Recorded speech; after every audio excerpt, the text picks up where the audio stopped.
बिस्मिल्लाहिर्रहमानिर्रहीम। अस्सलाम वालेकुम नाज़रीन, आप यूट्यूब चैनल देख रहे हैं। मैं इमरान खान हूं। सबसे पहले रिपोर्ट कर देते हैं आपको कि इमरान खान साहब ने जेल में क्या बातचीत की है कल के दिन में। अब तो चीजें नॉर्मलाइज हो रही हैं। पहले इमरान खान साहब को बहुत ज्यादा रिपोर्ट इसलिए करना पड़ता था कि बाकी मीडिया इमरान खान को रिपोर्ट नहीं करता था, लेकिन अब अच्छी बात यह है कि आहिस्ता आहिस्ता जो तमाम मीडिया चैनल्स के सोशल मीडिया अकाउंट्स हैं वहां पर इमरान खान साहब को रिपोर्ट करने की इजाजत खुली और अब पाकिस्तान के टेलीविजन के ऊपर भी खुलकर इमरान खान साहब का नाम लिया जा रहा है। थोड़ी दिनों में आप इमरान खान साहब की तस्वीर और उनके पुराने बयानात भी देखना शुरू कर देंगे, और अगर इमरान खान साहब रिहा हो जाते हैं तो फिर आप उनको टेलीविजन स्क्रीन के ऊपर देखेंगे। हालात नॉर्मलाइज हो रहे हैं। पाकिस्तान तहरीक इंसाफ के ऊपर जो बहुत एक सख्त दौर आया था उसका खात्मा हो रहा है। इस जमात ने साबित किया है कि ये फस्तायत के सामने, जबर और जुल्म के सामने हार इसने नहीं मानी, बल्कि ये डट कर खड़े हो गए। नॉर्मली पॉलिटिकल लोग हारते नहीं होते, ये एस्टेब्लिशमेंट को ही हारना पड़ता है, लेकिन ज्यादातर पॉलिटिकल लीडरशिप जो है वो कंप्रोमाइज कर लेती है। यहां इमरान खान साहब ने उस लेवल का कंप्रोमाइज नहीं किया।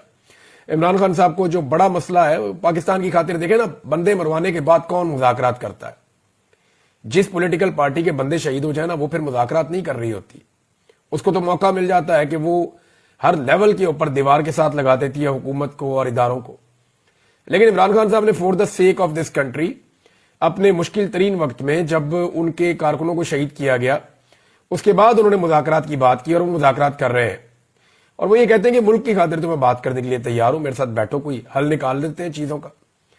हालांकि जब 25 मई हुआ था 2022 में, जब बहुत टार्चर हुआ था इमरान खान साहब की पार्टी के ऊपर, बड़ा जुल्म हुआ था, तो उस वक्त भी इमरान खान साहब ने एक बात कही थी।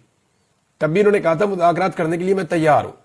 नवाज शरीफ को मिलकर कुछ सहाफी आए थे सीनियर, इमरान खान साहब के पास प्रपोजल लाए थे, लेकिन वो मियां साहब की तरफ से नहीं थी। वो खुद से एक एफर्ट कर रहे थे कि जी फौज के रोल को महदूद किया जाए।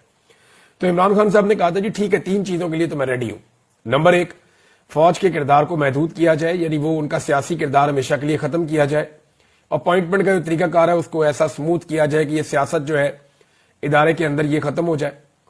नंबर 2, इमरान खान साहब ने कहा था कि इकोनॉमी के ऊपर सियासत बंद कर दी जाए, एक ऐसा चार्टर बना दिया जाए इकोनॉमी का जो हमेशा चलता रहे और इसके ऊपर जो भी अपोजिशन पार्टी हो वो सियासत का निशाना ना बनाए, क्योंकि ये पाकिस्तान की एक बड़ी कमजोरी है इकोनॉमी जो है। लेकिन फिर इमरान खान साहब ने 2 और चीजें भी रखी थी। एक तो उन्होंने कहा था कि इलेक्शन का एक तरीकाकार तय कर लिया जाए, साफ और शफाफ इलेक्शन पाकिस्तान में होना चाहिए, इसको यकीनी बनाया जाए ताकि आइंदा होने वाले इलेक्शनों के ऊपर कोई उंगली ना उठाए। और चौथी बात इमरान खान साहब ने इजाफी कही थी, उन्होंने कहा था जी फिर कोई एनआरओ जो है वो नहीं होगा, यानी इसके अंदर कोई एनआरओ शामिल नहीं होना चाहिए। इन उसूली चीजों के ऊपर मैं बात करने को तैयार हूं, लेकिन फिर ये ऑफर जो है वो जो हुकूमती जमातें हैं वो इसके ऊपर दे, तो मैं बतौर अपोजिशन लीडर मुझे कोई एतराज नहीं है। मैं आज अपोजिशन में हूं, लेकिन मुझे कोई एतराज नहीं है, मैं इसके लिए काम करने के लिए तैयार हूं। जाली और फस्ताई निजाम को शिकस्त हो जाएगी इंशाअल्लाह, साथ उन्होंने बोला। इस आमराना दौर में शख्सी आजादियों के खात्मे, बुनियादी कानूनी हुकूक की पामालियों और इदारों की तबाही ने मुल्क के न सिर्फ समाजी और सियासी निजाम बल्कि कानूनी और माशी निजाम को भी दरम बरम कर दिया है। जिस भोंडे अंदाज में खालिद खुर्शीद को 34 साल कैद की सजा सुनाई गई, उससे साबित होता है कि मुल्क में रूल ऑफ लॉ का खात्मा हो चुका है और गैर एलानिया बदतरीन आमरीत का राज है। यानी इलेक्शन कमीशन ऑफ पाकिस्तान की तौहीन करने या उसको धमकी देने के ऊपर, किसी को धमकी के ऊपर कैसे 34 साल कैद की सजा हो सकती है? उम्र कैद भी 14 साल की होती है, या तो फांसी हो जाती है या उम्र कैद हो जाती है। उम्र कैद भी जो है वो 14 साल की होती है।